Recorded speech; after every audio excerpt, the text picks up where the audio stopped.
Pessoal, estamos hoje aqui alegres, estamos finalizando a nossa série de mensagens deste mês de abril e estamos falando aqui sobre o tema da série é Imagine. E para você que está chegando aqui hoje, deixa eu explicar, né? Está meio estranho esse tema, Imagine. Mas assim, nós temos uma visão de igreja. Quando essa igreja nasceu, né? Há 20 anos atrás, que ela vai fazer 20 anos, lá na garagem da casa da irmã Dina Matos, senhora minha mãe, né? Quando essa igreja nasceu, ela nasceu como uma resposta por uma necessidade da época.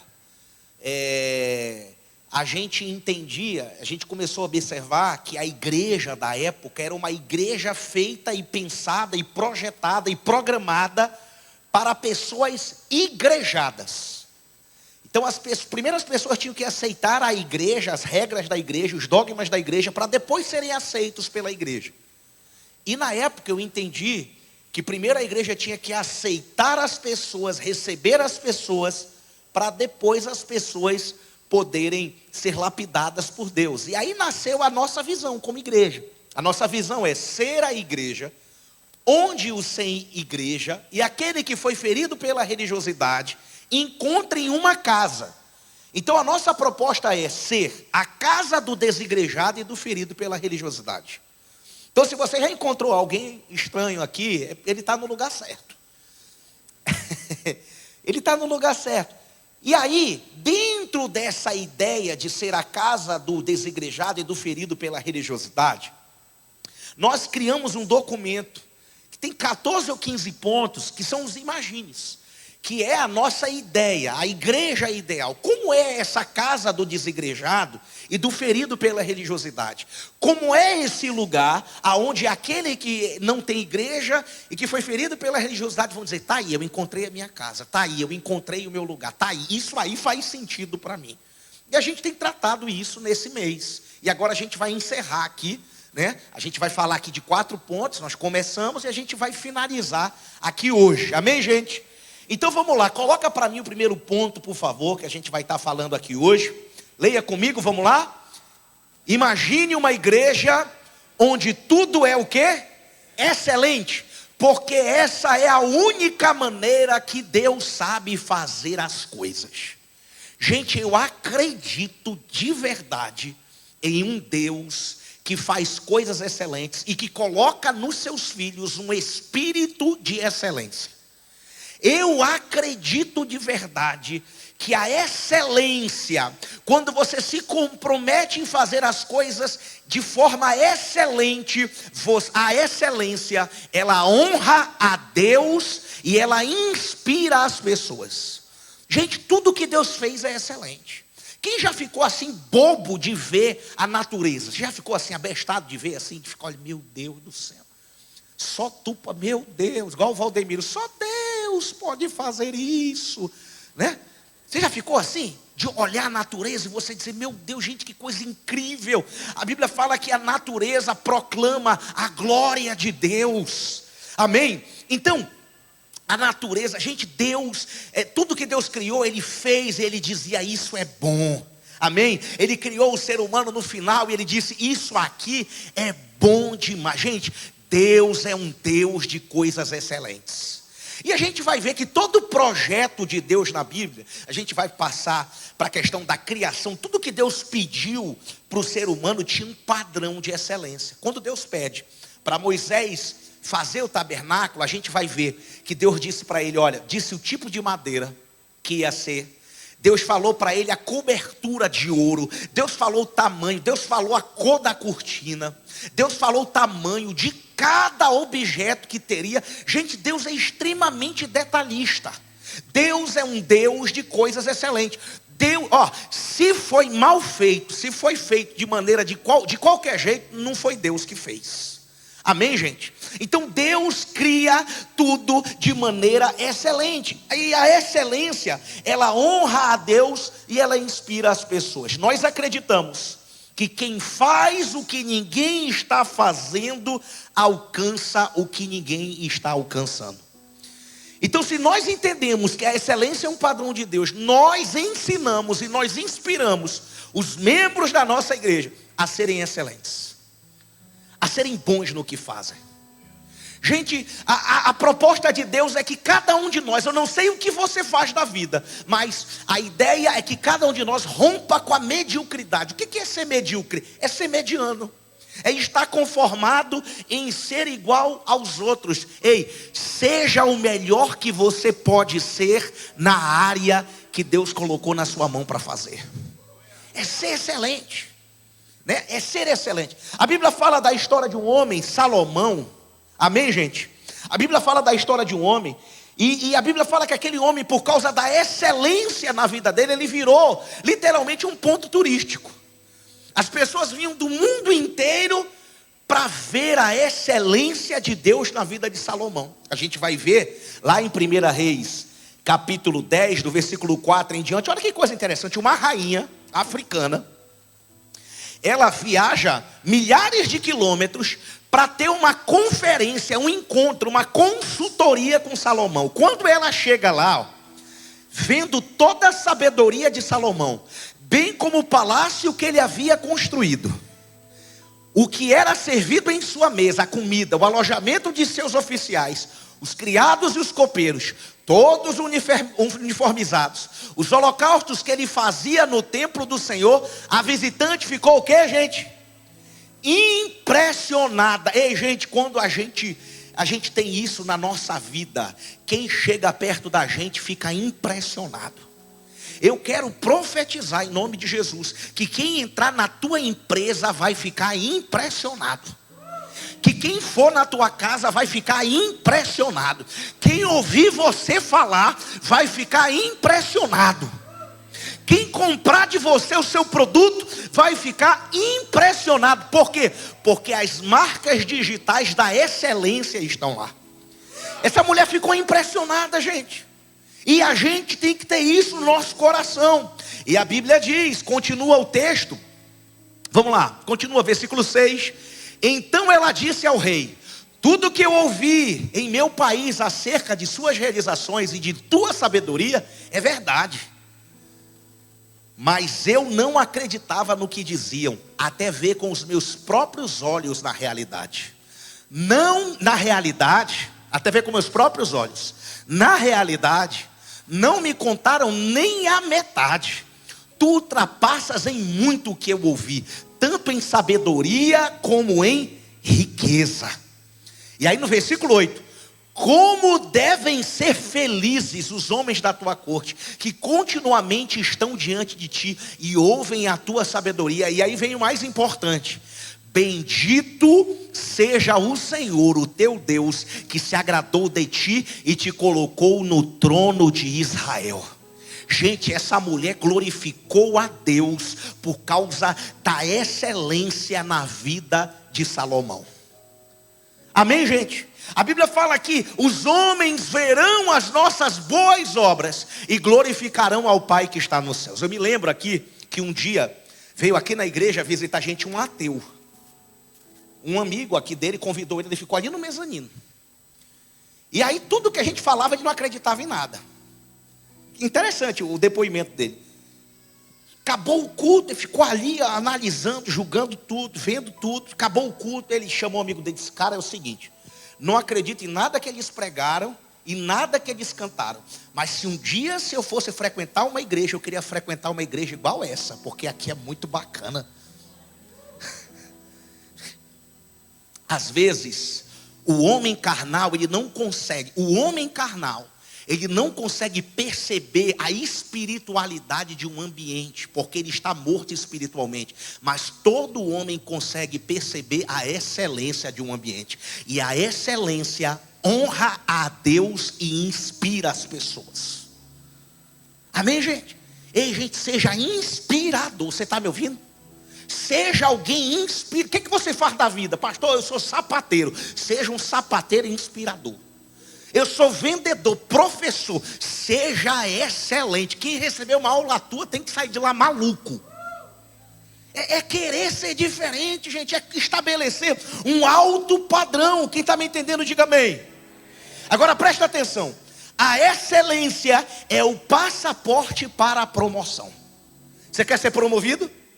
Você quer oportunidades melhores, clientes melhores, contratos maiores, vendas maiores? Amém? O passaporte para a promoção se chama excelência. Não é eu que digo, foi Salomão que disse. Olha o que ele vai dizer aqui, ó. Provérbios capítulo 22, versículo 29. Coloca o texto para mim. Provérbios 22, 29. Ele diz assim, ó: você já observou um homem habilidoso em seu trabalho? Será promovido ao serviço real. Não trabalhará para gente obscura. Olha o que ele está dizendo aqui, ó. Gente que é excelente no que faz, não trabalha para chorão nem para liso. É isso que ele está dizendo aqui. Traduzindo aqui. Quando você se torna um especialista excelente, quando você se torna alguém muito bom, você é que escolhe para quem você quer prestar serviço. Que teu trabalho é distinto, é diferenciado. Então isso é muito importante, que Deus levante homens e mulheres. Eu quero declarar sobre os jovens, excelência.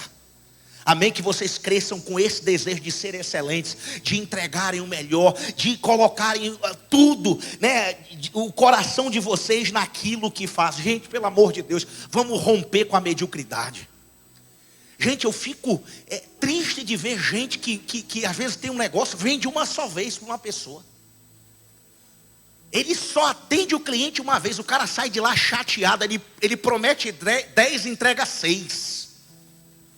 E o cara sai de lá falando mal. Ei, seja surpreendente. Amém, gente? Entregue mais do que a pessoa esperava. O que a mulher disse aí? O que eu ouvi falar não me contaram nem a metade. Já tinha ouvido que o teu produto era bom, mas é muito melhor do que falaram. É isso. Quem está me entendendo, gente? É muito importante você entender isso. Escute, o que é a excelência? A excelência é colocar o coração naquilo que se faz. Já viu quando a sua mãe, a sua avózinha faz aquela comida caprichada? Aí você pergunta, vovó, mamãe, o que a senhora colocou nesse feijão, vovó? Mamãe, o que a senhora botou nessa galinha caipira? O que ela diz? Foi o amor, meu filho. Não é assim que fala? E o que é isso, gente? É exatamente isso. É colocar o coração. É colocar o coração naquilo que se faz. É fazer com amor. Olha o que a palavra de Deus vai dizer em Colossenses 3, 23. Olha o texto. Isso aqui é uma realidade da mentalidade judaica. Tudo o que fizerem, façam de todo o coração, como para o Senhor e não para os homens.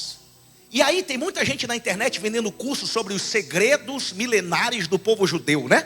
Qual o segredo da riqueza do judeu? Tem um monte de gente vendendo esses cursos aí, não tem? E um dos grandes segredos do povo judeu, sabe o que é? É que um judeu não faz distinção entre carreira secular e ministério. Para ele, a gente pensa o seguinte, ó, aqui na igreja eu estou fazendo para Deus. Eu estou num ambiente religioso, então eu estou fazendo para Deus. Amém? Essa é a mentalidade que a gente faz essa distinção. Isso aqui é um trabalho espiritual, isso aqui é um trabalho secular. A gente faz essa distinção. Para o judeu não. Se ele cola sapato como se colasse o sapato de Deus. Se ele conserta dentes, ele conserta o dente de Deus. Ele faz tudo como se fosse para Deus. E por ele entender que não há distinção, se ele é um médico para Deus. Se ele é um advogado, ele julga, ele trabalha em causas para Deus. Por ele ter esse entendimento, ele coloca o coração dele em tudo que ele faz. Ele se torna excelente e por isso fica rico. Não tem aquele negócio do enrolation. Eu estou fazendo para ele, vou fazer de qualquer jeito. É para esse meu patrão chato, é para esse cliente chato, né? E a gente vai perdendo as oportunidades de Deus para a nossa vida. Quem está me entendendo, diga amém. O que é excelência? A excelência é fazer o melhor que se pode com aquilo que se tem. Diga comigo, excelência é fazer o melhor que se pode com aquilo que se tem. Excelência não tem a ver com recursos. Você já foi em alguma casa de gente muito pobre, mas que você percebeu que havia excelência naquele lugar? Você entra naquele lugar, meu Deus, tudo limpo, organizado, cheiroso, comida bem feita, os meninos tudo lindo, tudo no talquinho. É verdade ou não é, gente? Os meninos tudo alinhadinho, cabelinho cortadinho. Meu Deus, que coisa cheirosa. A excelência, gente. A excelência é fazer o melhor que se pode com aquilo que se tem. Não espere ter condições para ser excelente. Decida ser excelente hoje e você vai ver Deus te levando a níveis cada vez maiores. Seja fiel no pouco, é o que a palavra de Deus diz, e Ele vai colocar você no muito. É aí que você está sendo testado, é agora. Como é que você pode apresentar melhor o seu produto hoje? Como é que você pode entregar mais para o seu cliente? Como é que você pode fazer mais com aquilo que você tem hoje? Gente, é sobre isso, é pensar fora da caixa. Então é muito importante que você pare e pense sobre isso. Faz sentido para você, sim ou não? Ih, gente, vocês estão tão desanimados. Vamos lá. Próximo ponto, coloca aí para mim. Imagine uma igreja. Vocês vão ficar mais tristes agora. Imagine uma igreja generosa, comprometida com justiça social e que tem responsabilidade com seus órfãos, viúvas e necessitados. Uma igreja que influencia cidades através da sua generosidade. Escute, eu acredito de verdade que é papel da igreja cuidar dos órfãos, das viúvas e dos necessitados. Eu acredito de verdade que a igreja tem muito mais para dar do que para receber dessa sociedade. Agora, uma igreja só pode ser influente e alcançar e abençoar muitas pessoas se ela for formada por pessoas generosas. Gente, se não tiver recurso, ninguém faz nada. E gente, deixa eu falar uma coisa para você. O trabalho de Deus é lindo. Gente, eu sou apaixonado por esse negócio de igreja. Pensa num negócio fantástico. A gente planta uma igreja num lugar, começa a transformar a realidade daquele lugar. A maioria das pessoas onde as igrejas estão estabelecidas nas comunidades não tem acesso à educação, não tem acesso, às vezes, a um psicólogo, não tem acesso a um monte de coisa. E uma igreja saudável plantada, ela vai atenuando, ela vai agregando, ela vai colocando valores. Ela vai estimulando as pessoas a honrarem a família, a estudar. E aí as coisas vão mudando, e isso é fantástico. A gente tem igreja aqui. Nós temos 3 igrejas em Moçambique, na África. Inclusive a gente recebeu uma foto hoje, depois do culto, lá serviram comida para mais de 300 pessoas, né? Eu postei lá no storyzinho da igreja, um storyzinho lá da fila do pessoal comendo lá. A gente tem igreja em Manacapuru, né? E Deus tem feito muita coisa bonita. Esse negócio de igreja é fantástico. Agora preste atenção, não se iluda. E aí, gente, preste atenção. Você acha que Deus realmente, quando Deus colocou na Bíblia generosidade através de recursos financeiros, Deus realmente está necessitado do nosso dinheiro? Você acha que essa é a intenção de Deus? Gente, Deus podia fazer tudo sem um centavo nosso, mas Ele escolheu fazer através de nós. E isso não é um peso, isso é um privilégio. Quantos filhos de Deus nós temos aqui? Todo filho de honra, quando ele nasce, ele depende 100% do pai e da mãe. Mas quando ele amadurece, ele pensa assim: eu quero um dia ter recurso para retribuir da melhor maneira possível tudo que o meu pai e a minha mãe fizeram por mim. É assim ou não é, gente? Gente, Deus é assim. Deus tem te abençoado. Deus escolheu você, irmãos. O nosso jogo, a gente está no negócio de transformar vidas. E Deus escolheu nós. O recurso de Deus está no nosso bolso. Então isso não deveria de forma nenhuma ser um peso para ninguém. Isso deveria ser uma enorme alegria. Amém, gente? Então, generosidade é sobre isso. Olha o que a Bíblia vai dizer em Provérbios 11, versículo 24 e 25. Coloca o texto para mim. Provérbios 11 diz assim: há quem dê. Vamos lá, gente, leiam. Há quem dê e vê aumentar. suas riquezas. Outros retêm o que deveriam dar e caem na pobreza. O generoso prosperará. Quem dá alívio aos outros, alívio receberá. Gente, por que Deus escolheu essa maneira, a generosidade, para que a obra dele seja feita? Por que Deus nos escolheu para fazer isso? Sabe por quê? Porque a generosidade é o único antídoto, é a vacina contra a avareza e o egoísmo. Eu só me liberto, não tem oração que liberte ninguém de avareza e de egoísmo. O único antídoto contra a nossa natureza egoísta é a generosidade. Quando eu começo a entender que eu não sou um fim, que eu não sou um poço, que só recebo, que eu estou aqui no mundo para receber de tudo e de todos. Eu ilustro isso em Israel. Lá tem um mar chamado Morto, Mar Morto. Quem já ouviu falar do Mar Morto? O Mar Morto, ele tem uma peculiaridade, ele é a região mais baixa da terra. Então ele recebe água do Jordão, ele recebe água do Mediterrâneo, ele recebe água de todo canto, mas ele não dá nada para ninguém, ele só recebe, ele diz eu recebo, eu recebo, eu recebo. Ele é um buracão, que ele só recebe e não distribui nada para ninguém. Resultado, o Mar Morto não tem vida nem bacteriana nele. E o Mar Morto, a cada ano que passa, ele está desaparecendo, ele está secando. Porque só quem recebe e não distribui, além de não gerar vida, acaba desaparecendo. Então a única maneira de eu multiplicar o meu legado e a minha história é sendo generoso.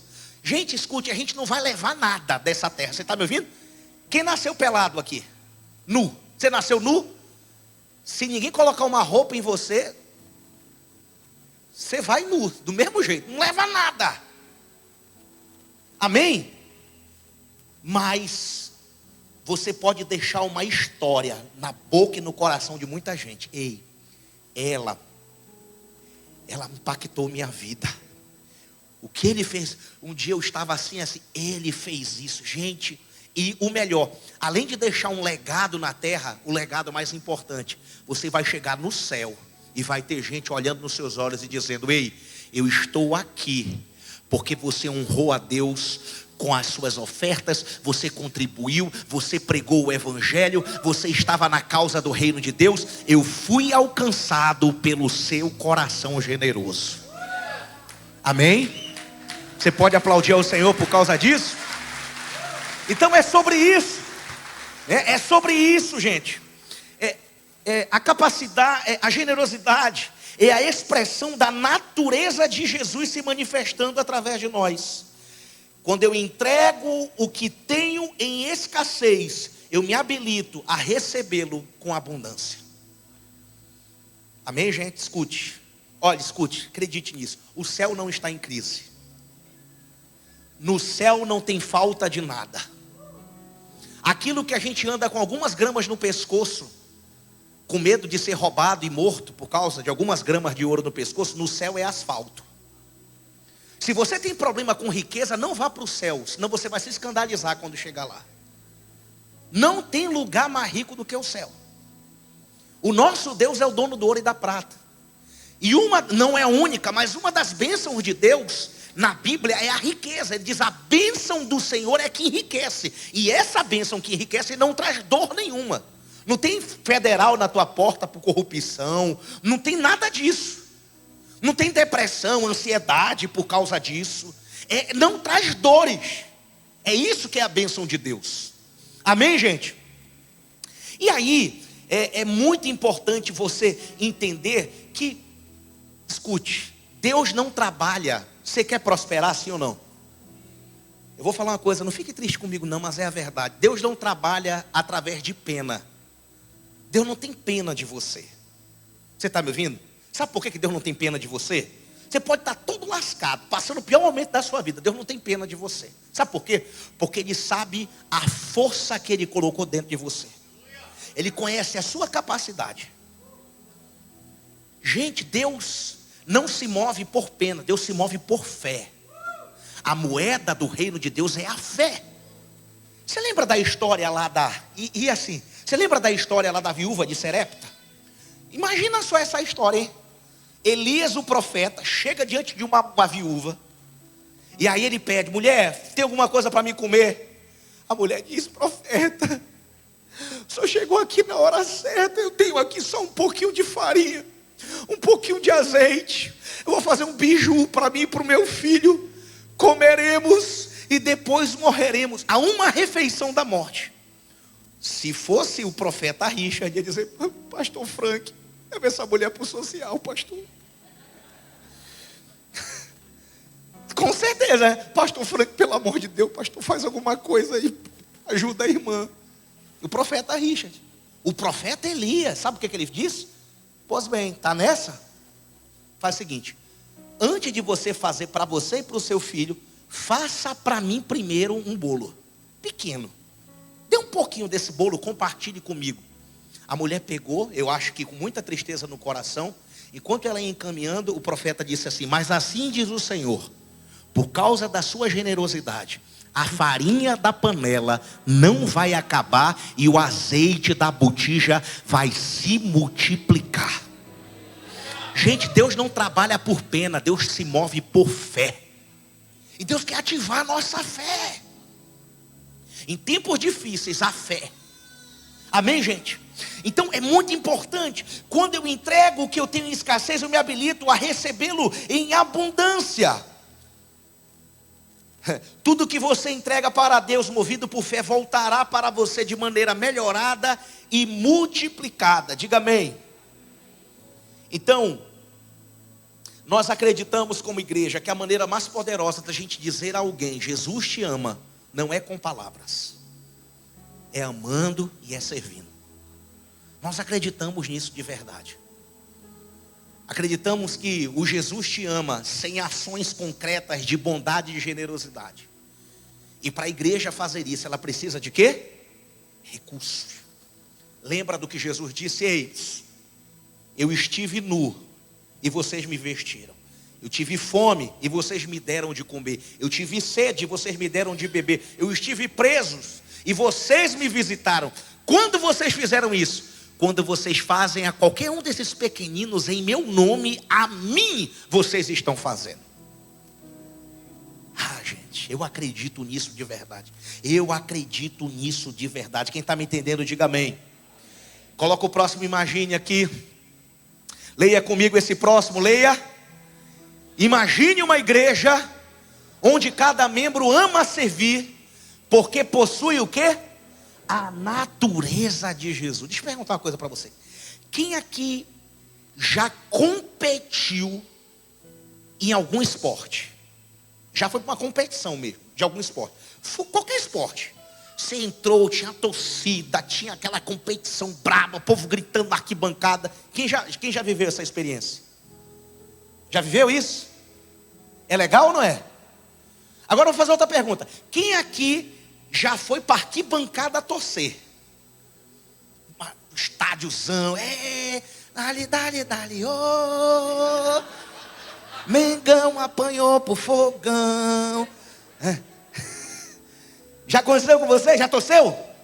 Gente, eu já tive as duas experiências. De jogar com torcida, de lutar com torcida.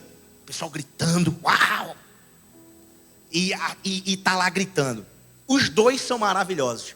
Mas nada se compara com botar a camisa e entrar no game. Nada se compara.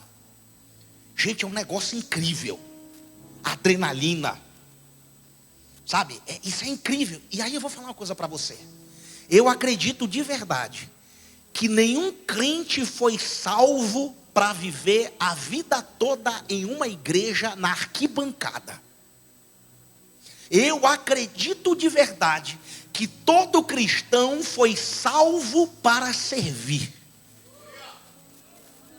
Nem todo cristão foi salvo para servir, porque ele possui a natureza de Jesus.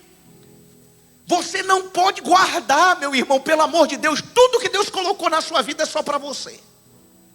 Você não pode levar isso para o cemitério, você está roubando. Porque o que Deus colocou em você não é seu, é nosso. O que Deus colocou na minha vida não é meu, é seu. E às vezes Deus entrega um dom e esse dom precisa ser lapidado. Eu me lembro que quando eu me converti, eu queria ser pregador. Eu andava igual doido falando, pregando de madrugada. Os vizinhos tudo falavam que eu estava ficando doido. 3, 4 da manhã eu morava numa vila, eu ficava, ei, calabaxalabala, e eu ficava lá, e não sei o quê, e pregando, e não sei o quê. E o povo, rapaz, esse cara é doido, velho. Esse cara aí tá pirando. Eu me lembro que a primeira oportunidade para eu pregar, eu sabia que eu tinha certeza que eu tinha recebido o dom. Dom da palavra, aleluia. Irmão, me deram um aniversário de 15 anos para pregar. Mano, eu 6 meses orando no azeite puro, assim, doido para uma oportunidade para pregar. Me deram. Mano, eu cheguei no aniversário de 15 anos da minha prima. Mano, eu mandei uma mensagem muito tosca. Mano, eu disse, eu ouvi os pregadores, né? Aí eu disse, porque quando Deus foi ter uma relação sexual com a sua mãe, Ele liberou não sei quantos milhões de espermas. E você estava lá no meio. E Deus olhou para você e disse, é você, meu campeão. Vai.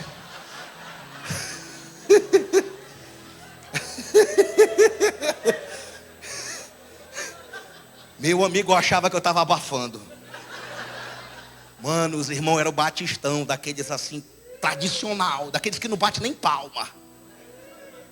Meu amigo, os irmãos estavam muito bravos. Minha prima estava querendo me matar.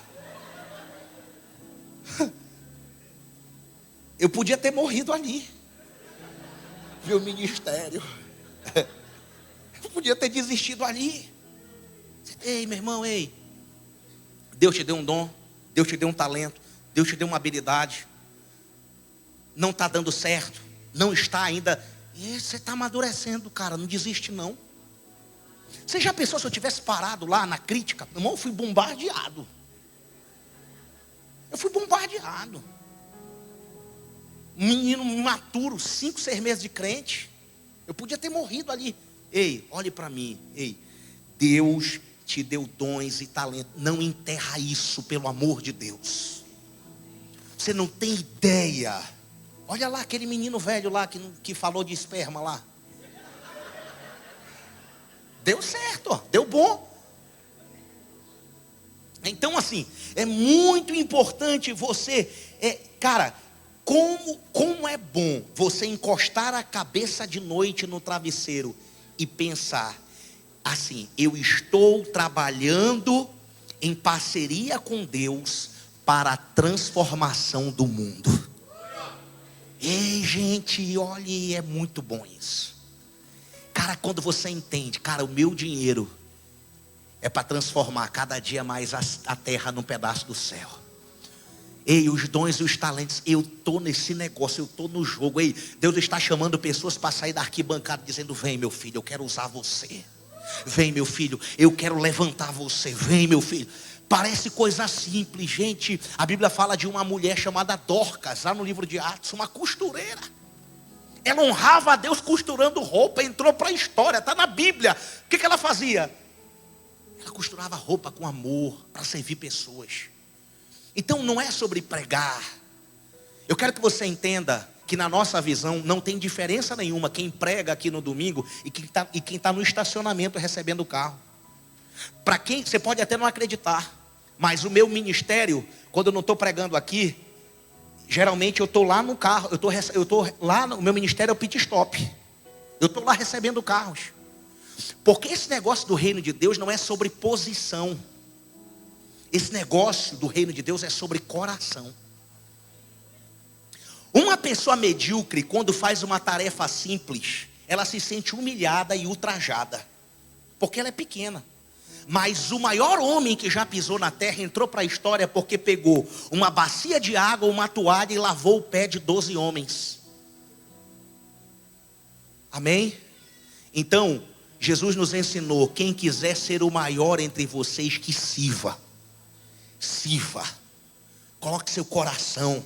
Amém? Vamos servir com amor, com alegria. Eu louvo a Deus, né, pelos nossos pastores que servem as crianças, que estão ali, a nossa liderança, o pessoal aqui do altar. Eu estimulo todo mundo, todo mundo que está aqui no altar deveria ter um segundo ministério. Amém, gente?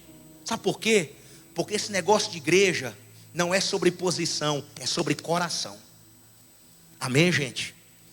Então, isso é muito importante, a gente ter isso no nosso coração. Você sabia que, número 1, você foi criado para servir? Efésios 2:10, olha o que a Bíblia fala. Efésios 2:10, leia para mim, por favor. Efésios capítulo 2, versículo 10. Porque somos o quê?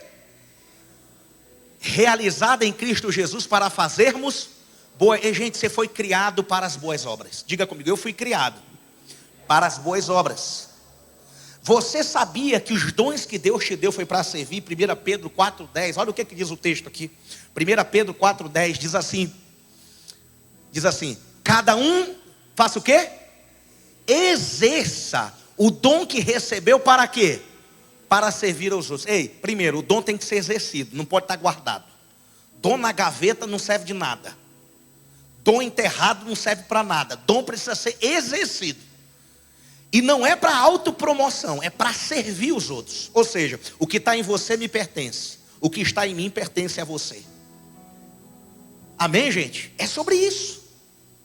Tá? Então, é muito importante que você tenha isso no seu coração. Escute, irmãos, aqui na terra a gente vê uma guerra muito grande por poder, né? Lá em Brasília é vergonhoso. E em todo canto praticamente. E muitas vezes até no nosso meio eclesiástico de igreja. A guerra é por título. E a gente luta, muitas vezes por títulos, por posições.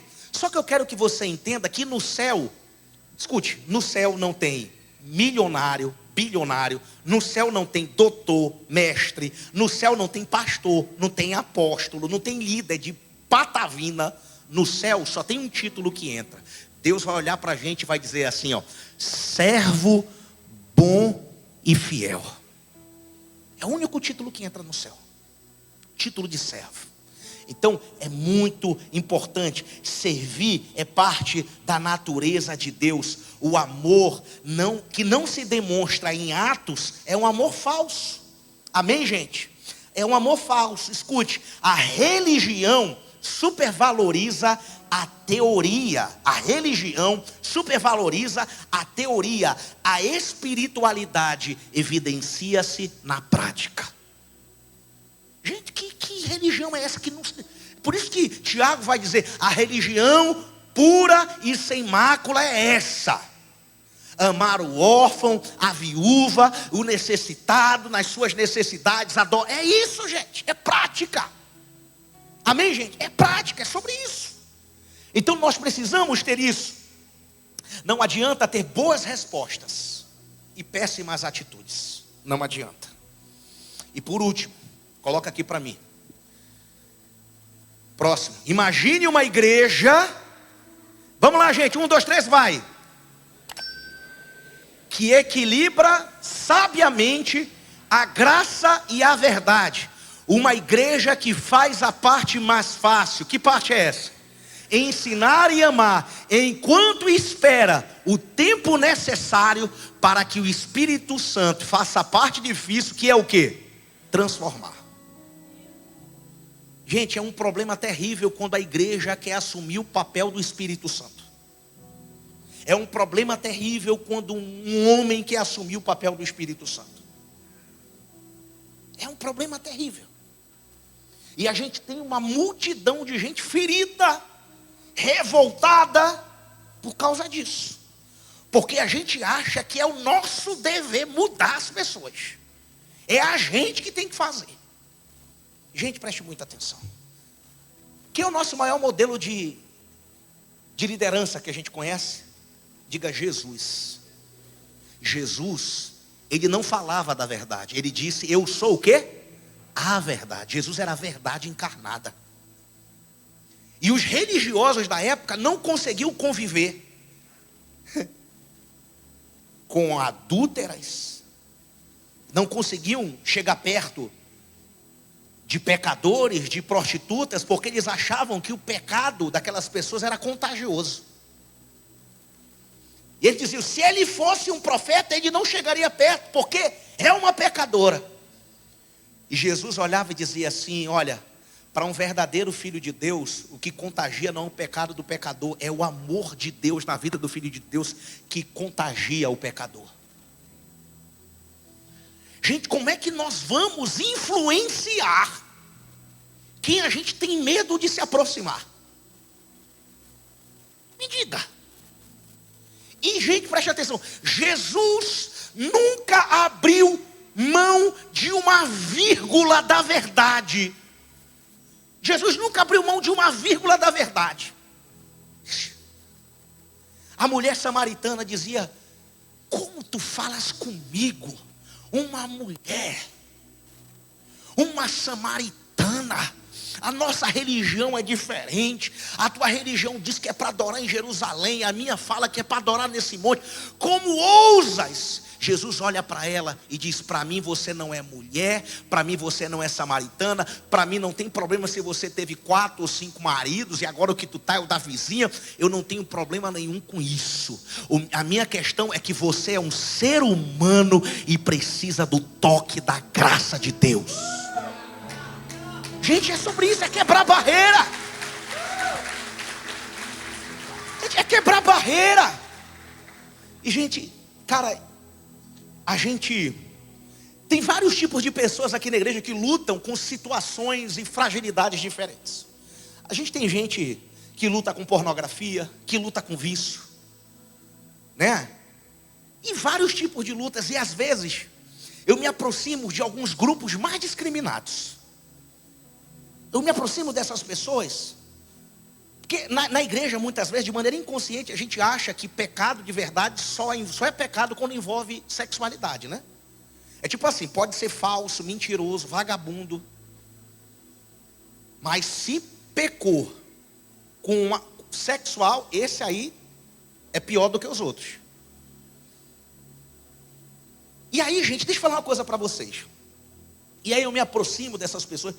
E aí eu me lembro que um dia eu me aproximei de uma pessoa e eu comecei a chamar de filho. E assim, geralmente quando eu percebo isso, eu começo a tratar a pessoa ainda melhor. Geralmente eu trato as pessoas muito bem, mas eu trato ainda melhor. E aí quando eu comecei a chamar de filho, não sei o que, a pessoa começou a querer chorar. O que foi, cara? Não, é porque eu não tenho pai. Eu nunca nem conheci meu pai. E um homem falando assim comigo, me tratando com amor, com carinho, sem segundas intenções, com respeito. Gente, escute. Se a gente acolher, você não precisa abrir mão de uma vírgula da verdade para amar pessoas. A gente não precisa negociar nossos princípios e convicções. A gente não precisa abrir mão dos nossos valores. E um dos valores principais é que nós amamos o nosso próximo. Se o nosso próximo é uma prostituta, a gente vai amar. A gente não precisa dizer, e aí a gente não pode cometer o erro, que aí, em nome da tolerância, tem muita gente que acaba abrindo mão da verdade. E isso é outro erro. A gente não precisa fazer isso. Vamos amar, vamos acolher, vamos abraçar, vamos ensinar, vamos amar, vamos ensinar, vamos amar, vamos ensinar, vamos amar, vamos ensinar, vamos amar. Pastor, mas tem 2 anos na igreja, ainda erra. Espírito Santo, tu quer? É tu agora que... Calma, cara. Por isso que às vezes as pessoas pensam que vai me afrontar. Ah, o irmão lá da tua igreja lá estava fazendo isso. Tipo, cara, eu ando com leveza, porque eu entendo que não é minha responsabilidade. Qual é a minha obrigação? Minha responsabilidade como líder? Ensinar e amar. A gente vai pregar. Cara, isso aqui não é a proposta original de Deus. Isso aqui não é o que Deus tem para você. O plano original de Deus está aqui. O que está escrito é isso. A gente ensina, a gente ama. Amém, gente? Sem crise, numa boa. Amém, gente? E aí, quem sabe, essa rigidez da sua parte, mental, por causa da religião, do sistema que você foi criado, você tenha, cara, gente preciosa, que poderia estar no nosso meio. gente preciosa que errou, que pecou. E a gente, por ignorância, escute, pessoas não são descartáveis. Amém, gente? Escute, olhe para mim. Ei, quem sabe você foi ferido, machucado, julgado, condenado por causa de um erro que você cometeu no passado. Escute, você não é o seu erro, você não é o seu pecado. Você pode ter adulterado, mas você não é um adúltero. Você pode ter errado, mas você não é o seu erro. Você é um filho amado de Deus. Deus ama você, Deus perdoa você, Deus purifica você, Deus tem um novo recomeço para a sua vida. Há esperança para o ferido. Ah, meu irmão, Deus restaura, Deus limpa, Deus perdoa e purifica. Eu quero convidar você nesse momento a ficar de pé, nesse momento no seu lugar.